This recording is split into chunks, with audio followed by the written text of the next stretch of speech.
I'm not so sure about that history.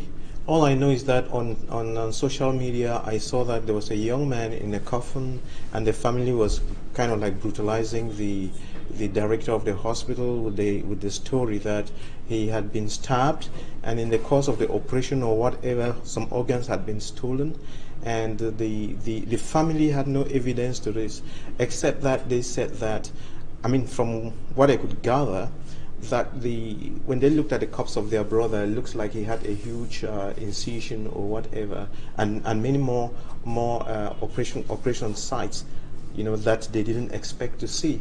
So, just looking at that, and going along with the story that is circulating about organs and many other similar stories, there is something wrong that we need to address, and I'm glad that I have this opportunity to come on television to talk to our people so that they really, it's an educational kind of a thing, so that we know what is going on. Sometimes our emotions run wild and we do certain things that are really regrettable.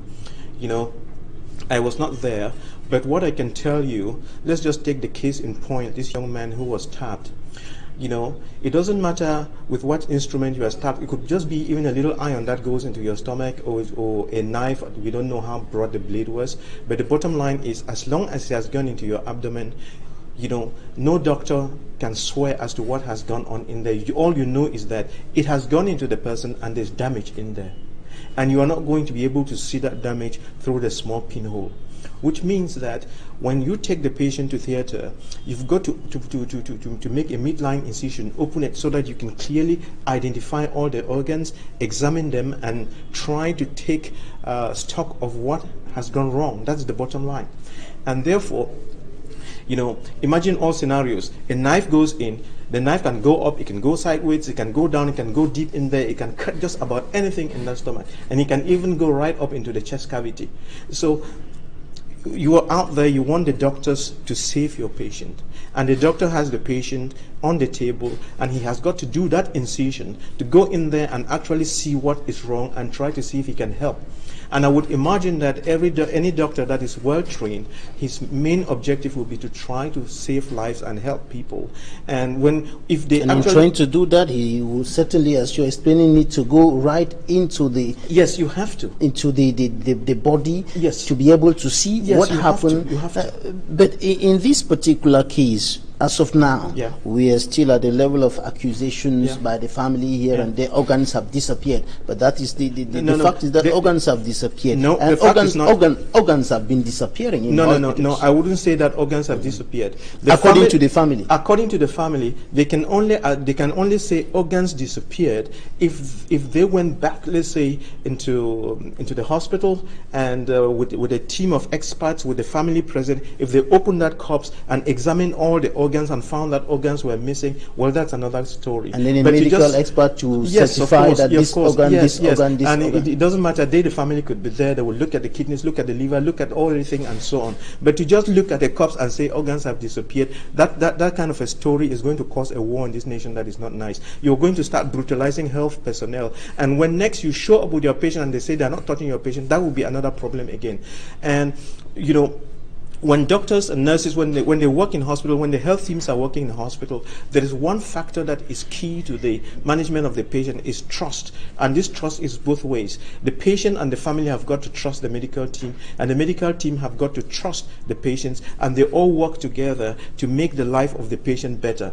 But what you are seeing now is a deterioration in the level of trust amongst the patients and the health staff.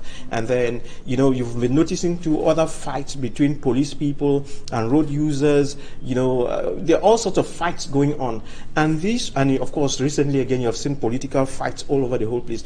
All of this is an element of trauma and violence in the community, and we need to seriously address this. That issue of vivre ensemble, we need to redefine it and find out what is going wrong, because there's a level of trust that has dropped. But again, I'm not trying to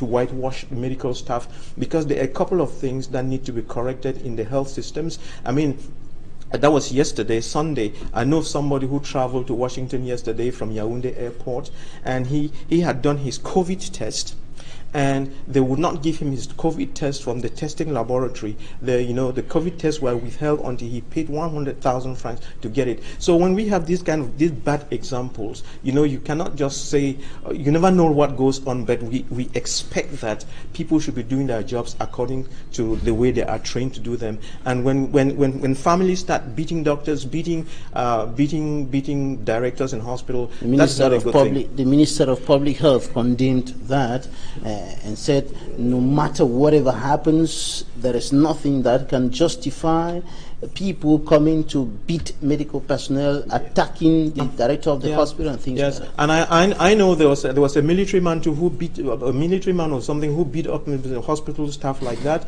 and I know there was another problem like that somewhere in Bonaberi. So there are all sorts of these kinds of the stories. COVID stories. Yeah, and so when we are talking about trust and everything, it goes for everybody.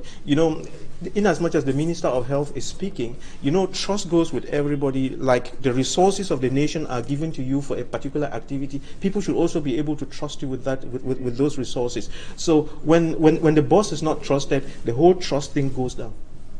Beyond that, Doctor, I come back to this. Yeah.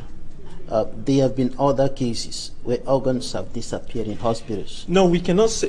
Like what? Like fingers, like legs, or what? Yes, fingers, legs, and the internal organs, private part. External organs that can be clearly seen that it has been cut off. Okay, that's something. So next time, when you go and you realize that that has happened and that you suspect that organs are missing, then probably call the police in, call your lawyers, and so on. And then someone somewhere would authorize that a proper autopsy be done, a public autopsy. By that I mean the family is called in and people are witnesses to that autopsy before you can say that organs are missing. Otherwise, don't just proclaim that organs are missing like that. Just it causes a lot of trauma in the community.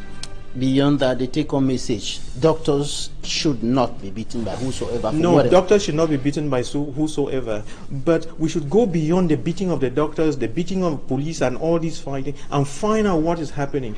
That's why we need, people are being beaten in hospitals. It's an indication of lack of trust in the whole community, because some fights are in churches and whatever. Nobody is trusting anybody again. That's the problem. Thanks, Dr. Nick. Thank you for your time. Thanks, ladies and gentlemen, for staying with us today. That's it for this edition of the News Coming Up. The Press Dispute from Yaoundé, and after that, Kinoswa.